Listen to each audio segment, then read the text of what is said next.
Hey, Jim.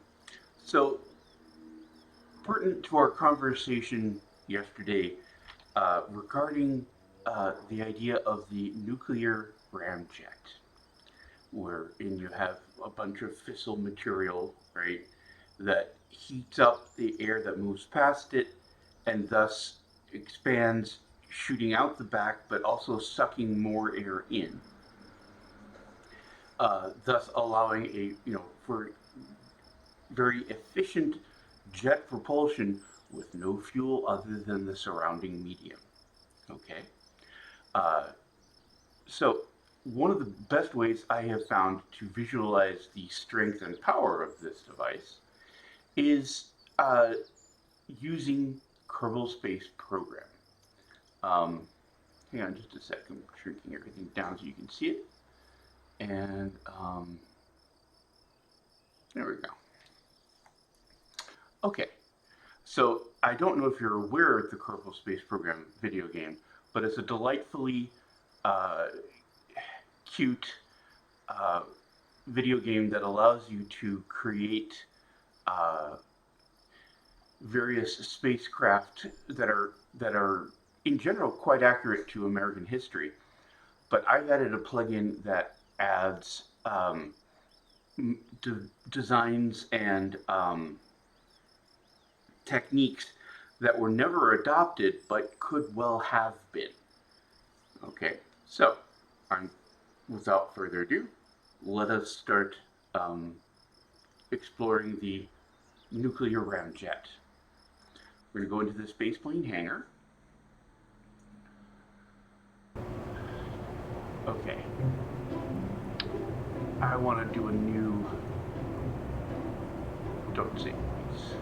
Okay, so let us add a pod of some variety, such as the M1 inline cockpit to give it a nice 1960s sort of feel. All right. Now, generally, the way this would go is you get your cockpit, you get your fuel tanks, and then you get your engine. Okay. We're going to do this differently because this is a different kind of tech. Okay. So first, I'm going to add a control, like it's a stabilizer. It's a gyroscopic stabilizer, which we will need at the speeds we will be going. Trust me. Okay, and instead of adding the fuel first, because there is no fuel, we're going to add the direct cycle nuclear ramjet. Woohoo! Chunk. Okay, now in the game it weighs about 6 tons, which limits limits, but doesn't eliminate its role as a core of a space plane. Okay, now you may notice that, okay, there's no air intakes or anything like that.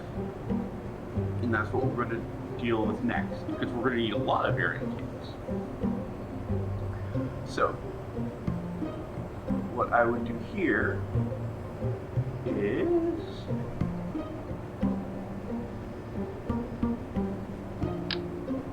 okay, get a structural fuselage going. Get snap going. Okay. Because normally these would be like fuel tanks, but where we're going, we don't need fuel tanks. Alright. And we're going to take 2 adjustable air intakes here. Okay. And on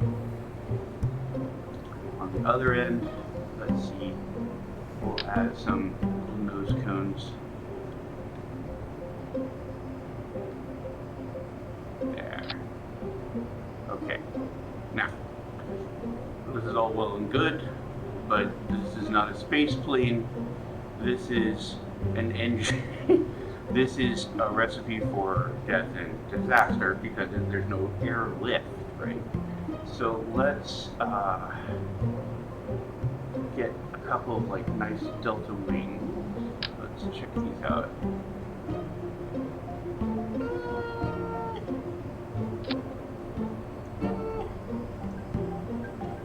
They're okay.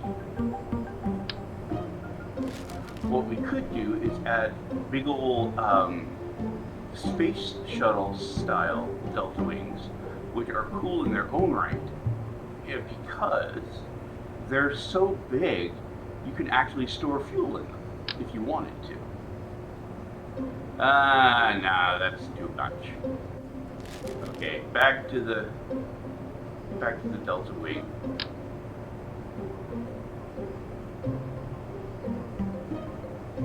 And what we'll do is we're going to tuck those into the air intakes. Cheat a little bit. There we go. And yes, you can see them clip through, but that's okay. Oh, another thing we should probably do is check the center of mass versus the center of lift. Okay, it's a little nose heavy, but that can be good in some ways, as long as it's not too bad. Okay, so now, cool. We could, if we wanted to be really, thorough, we could add a couple of auxiliary intakes and just drop them on the engine proper itself. Maybe even another pair.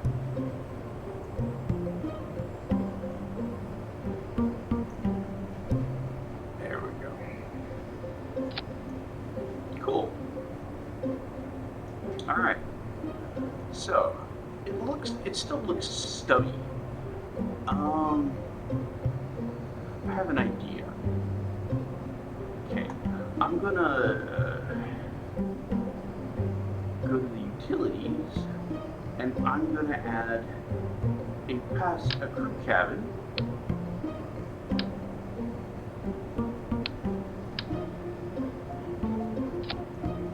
There, to add passenger space. Okay, now you'll notice that now, though, of course, the center of mass is quite a bit ahead of the center of lift. So I'm going to tuck these. There you go.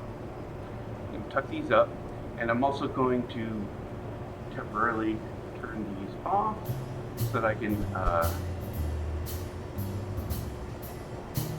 going to turn off snap.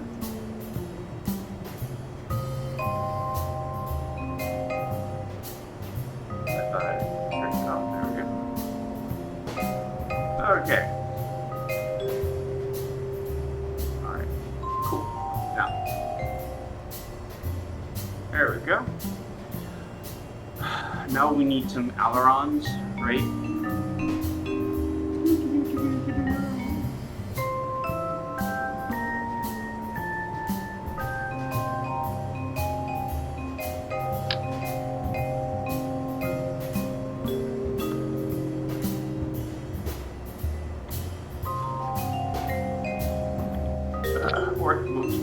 Orienting through these things is a royal pain in the patookas.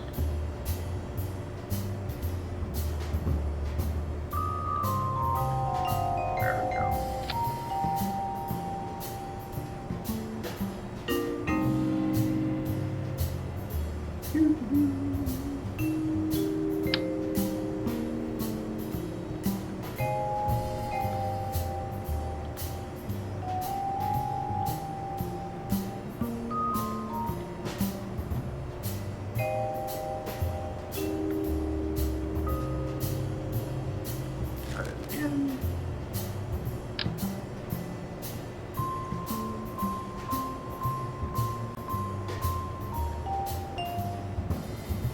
Okay. Oops.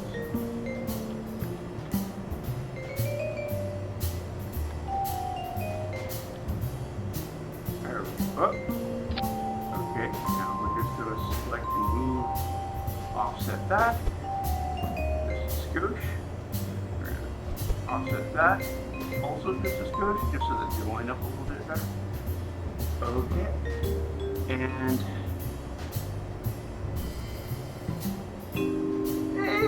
hey, no, now the neck is too long. Okay, screw the cabin.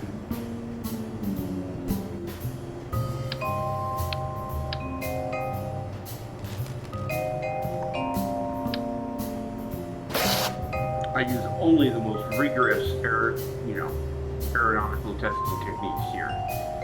Okay, now we're going to need some tail fins, but here we have tail fins that are made out of graphene and are excellent radiators. So we're going to use the aerodynamics of this tail fin. Let me turn on snapping there. There. Okay. And we might want to slap. This does get hot. So in my experience. So what I can also do is add an actual dedicated radiator on the bottom.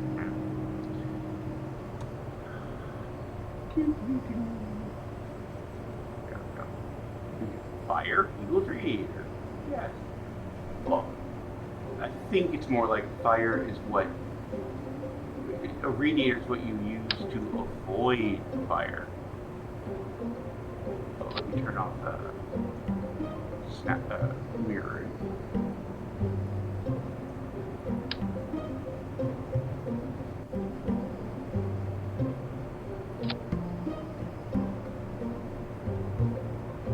Good. I do not need to hear right now the window thing here. Okay. So now we need we need to finish up the aerodynamic qualities, right? We could, if we were really needing more air intake, we could add another air intake at the nose, but I don't think, given the primary and secondary air intakes, I don't think we need it.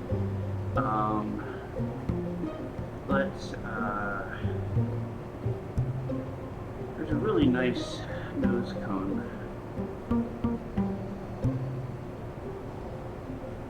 somewhere. Let me search. There we go. And it's not here. Whoa. Okay, no, we don't want that one.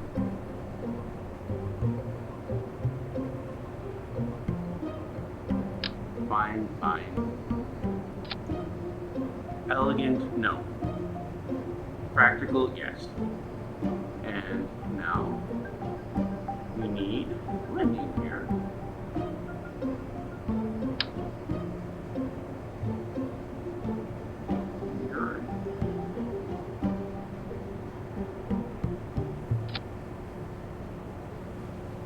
Okay. And turn off mirroring. Oh, you know you're doing good when the program starts playing cool jazz.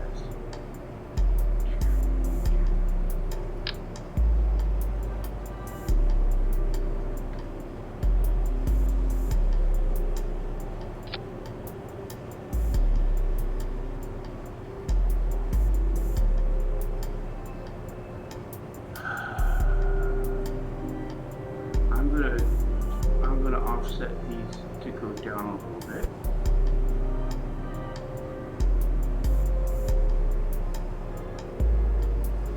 There. The reason so that when it sits on the runway, I'm gonna reduce that a little bit. We want it to have an ever so slight upslope on the runway. Okay. All right. Now the staging for this thing is going to be dead simple. It has one stage, the engine. Okay, and we'll call this the Oh, I guess I have to save it. Hello.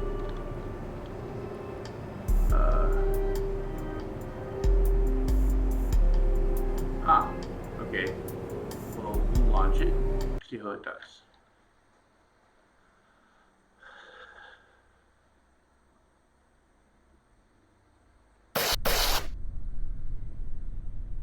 Okay. So here's our little flea that's atomic powered in a surprisingly literal sense. Okay. So I'm going to put on the brakes. I'm going to turn on the propellant window. Boop. And since we added no fuel at any point, it only has one atmospheric. Okay, so I'm going to hit, and you'll notice it says intake atmosphere down here. Normally it would say fuel. Oops, RT, go. And holy crap, we are already zipping. Jesus.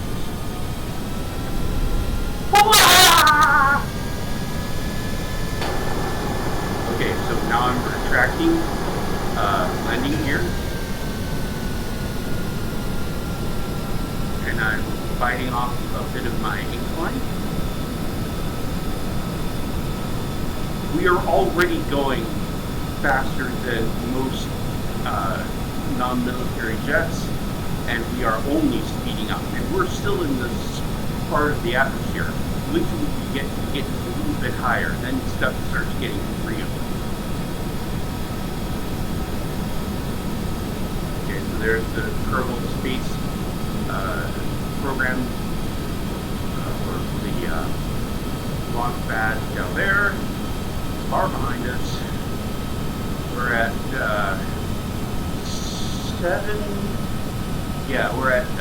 7 kilometers, 8 kilometers. We're going at 600 meters per second. And yes, now that we're hitting the efficient part of the atmosphere, shit starts getting real. So we'll start opening it up. Okay, now we're getting some serious air friction. Gotta watch that.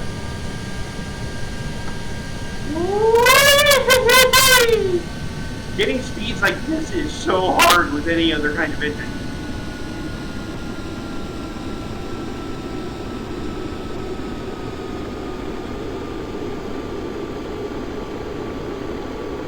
Okay, now we're getting into the exosphere,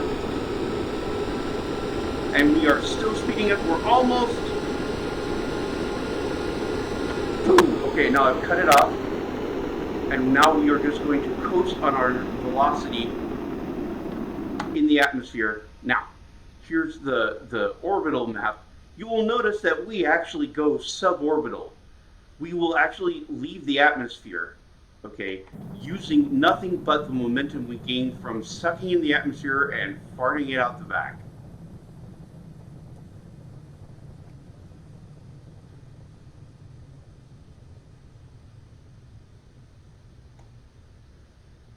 Whee!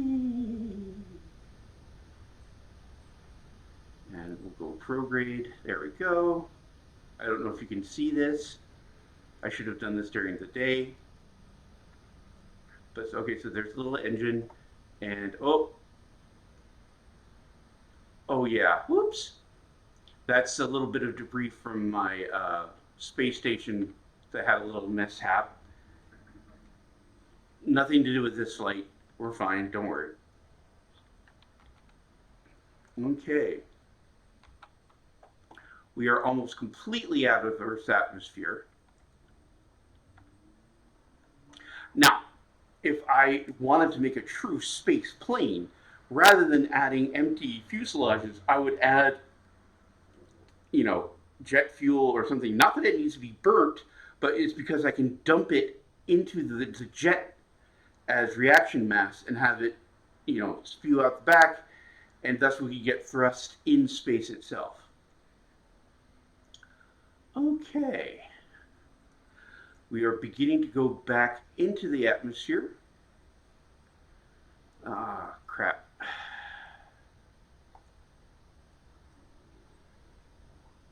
Okay. Oh yeah, we're gonna start needing to push some atmosphere soon. Right now, we're so high up I mean, we're suborbital, so not enough atmosphere. Now we're beginning re-entry, and yes, that is orbital re-entry.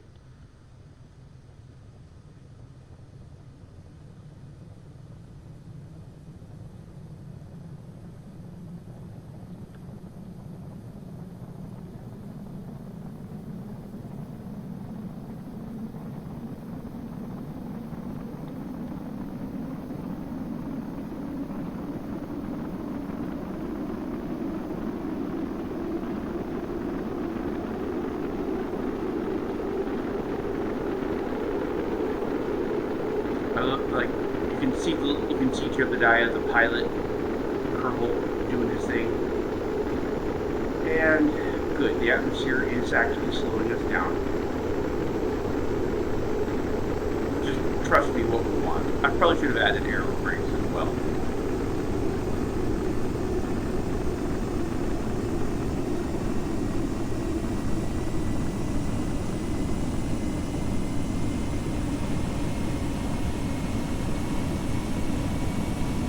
Now I'm turning the engines back on,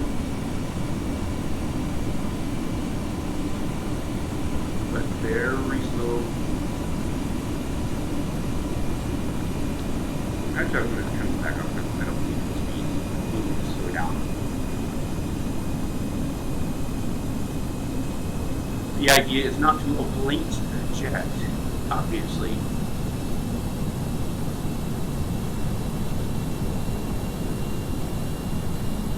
And here you see we're coming up on the beach of the next continent.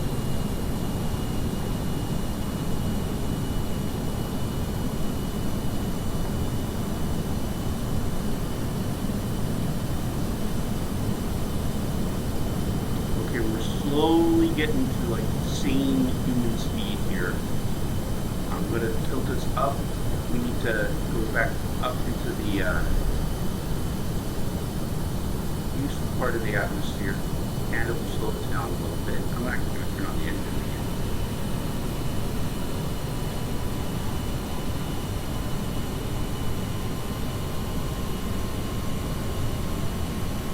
So there you have it. We went through the atmosphere at such a high speed, we kicked out of it, and we're now back in it. This thing could go around the Earth an arbitrary number of times before I had to land it. It's only because it doesn't have any sort of mission plan that, saying, oh, fly around the Earth 8 times or something like that, that I have to, oh god, we're overheating. Oh, slow down, slow down, slow down. See that, the radiator is unhappy.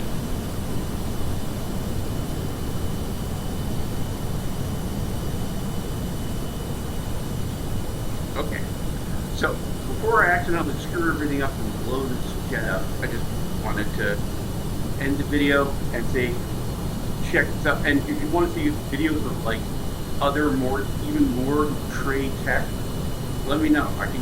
There's a lot of weird shit in this mod. Okay, talk to you soon.